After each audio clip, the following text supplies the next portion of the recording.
Boys and girls, future Hollywood stars. I've never gotten to walk down the red carpet, but that's not going to stop me from attending a worldwide premiere right here today in ChessKid land, because I'm going to reveal to you the very new Fast Chess redesign where we actually get to play with our avatar in Fast Chess. You can see my secret account here, not so secret after today, but I've dressed up my avatar in purple pants and boots. Yeah, you gotta have purple pants and boots. And what's that in my left hand? Looks like a knight. Am I going to play some Knight Forks today? We're going to find out. So get ready for some fun, because I'm going to hop into play. I'm going to click new game. I'm jumping up and down. 5-minute game. Who is the computer going to give me? Oh, no, yes. Yes, that's right. We are making sure that you get faster opponents today. And I got an opponent within like 2 seconds. And I'm playing, I actually don't know who this is. Somebody with a rook in their hand and pigtails? I'm playing a redhead? Okay, well, it's Fun Master Mike with the orange hair versus the girl with the red hair. All right, so the French defense, I'm going to play pawn to d4 and hopefully not lose on time. Now, by the way, for those of you watching this, the Fast Chess redesign has just released on iOS. That means Apple, that means Macintosh, that means we are going to bring it to the Google Play Store, and we're going to bring it to the website very soon. In fact, by the time you watch this, the number of days before we do that, well, it's going to be less, okay? But for right now, all of you iPhone and iPad owners, you are the lucky ones. Now, luckily, I work for ChessKid, and they buy me a nice Macintosh computer whenever I want. Well, not really, but okay, that's time to get to some real chess, because I am bouncing up and down on the left side of the screen. I promised you Knight Forks, but we've got a queen and a bishop that are about to get forked. So we're going to do that move. We're going to hit the check mark. We're confirming that we want to fork the queen and the bishop. All right. What was my opponent going to do? I don't know. I'm so excited now, because I'm about to be up a piece in the worldwide premiere. And I'm jumping up and down. Now, my character should be jumping up and down right now. I'm just blinking. Jump up and down when you win a piece. Okay, we're gonna have to get in there and add some excitement. When you win a piece, I promise you, we're gonna make the avatar jump even higher. Okay, actually, I'm not sure how easy that is, but we are going to make it more and more fun, as we always do, because we want chess to not just be educational. We want you to enjoy it. Oh boy, am I going to enjoy winning that pawn? Because if I take it, it looks like a free pawn, right? My knight, even my bishop. But if I take it, I'm actually opening up a line to my own king. This rook that I just highlighted might move to the left 1 square. I mean, I might come down the board and go after my king. I can't draw arrows, unfortunately, during the iOS version, but you're just going to have to imagine this rook, the one that I keep flashing, going to the left 1 square and aiming at my king. Okay, so bishop takes pawn. I am going to accept the challenge.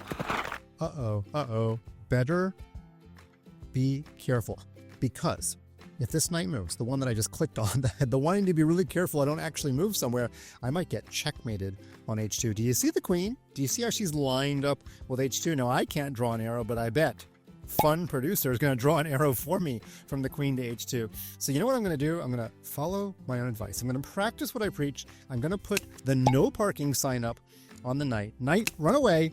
Okay, my opponent did not run away with the knight, but at least I can capture the knight now, because I won't get checkmate anymore.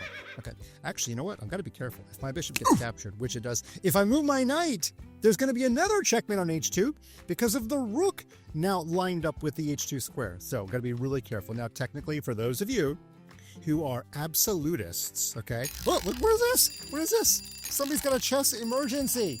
We're turning off the chess emergency. That's right, I cannot stop the video just because my alarm is going off. I think my alarm is literally going off, warning me not to move the knight. But what I was saying is, for those of you factual absolutists, my knight technically could go to this square, and I'd be blocking the checkmate with the queen, okay? However, again, I'm going to practice what I preach.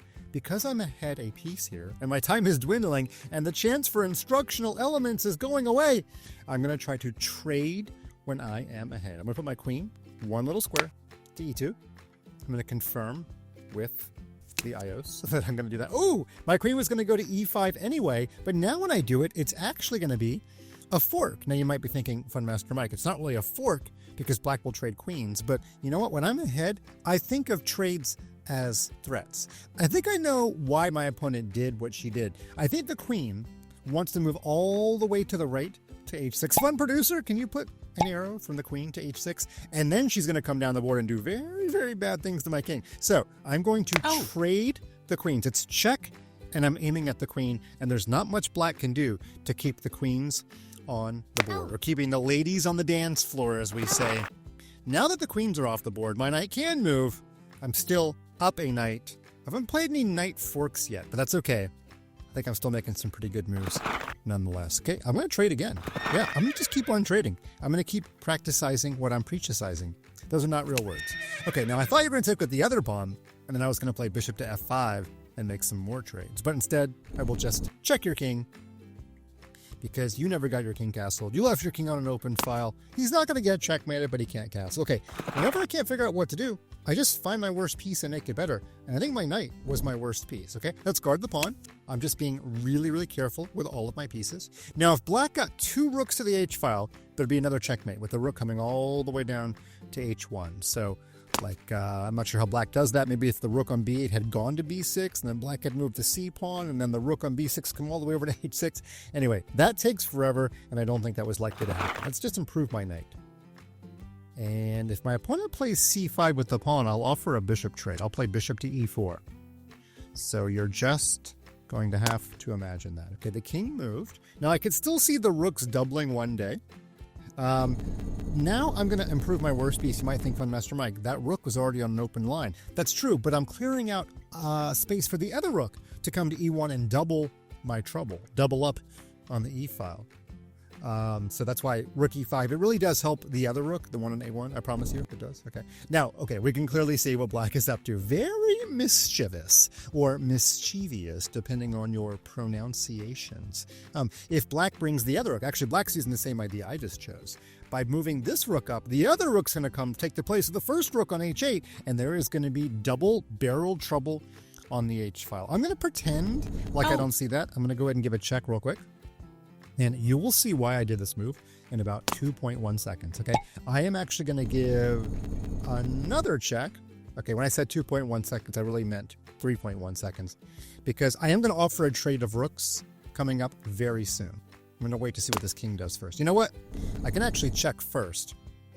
I am going to offer a trade, I promise you, okay? So now we offer the rook trade. You know what's funny? If my opponent doesn't trade rooks, I think I have back rank checkmate. I think my opponent better trade rooks here. Okay, very good. If black's rook did not take my rook would have gone all the way to the corner to h8, and that would have been checkmate. So even though my opponent did not want to trade rooks, I kind of made them.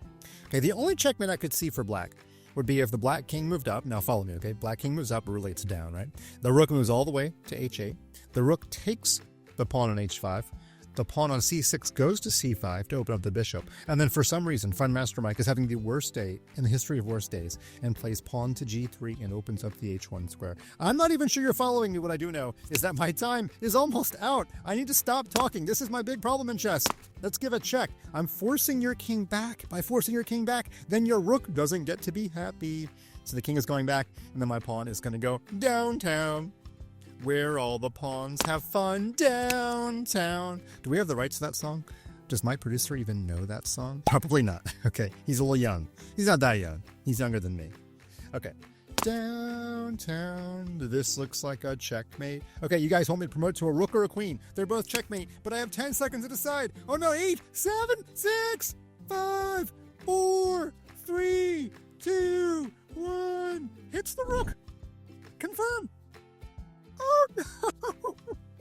That was the worst tragedy that has ever befallen me. I released the rook thinking that I had 1 second left, but then I realized I needed to confirm my move, and by the time I moved my mouse to the bottom of the board to confirm, my time had run out. Kids, what have we learned today?